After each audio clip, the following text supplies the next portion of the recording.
காதல் பொல்லாதது, ஒரு காவல் இல்லாதது.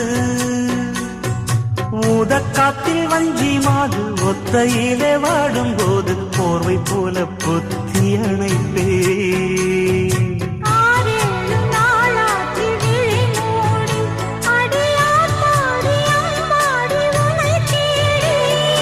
நீதானே மானே என் இளஞ்சோடி, உனை நீங்காது என்றும் என் உயிர் நாடி.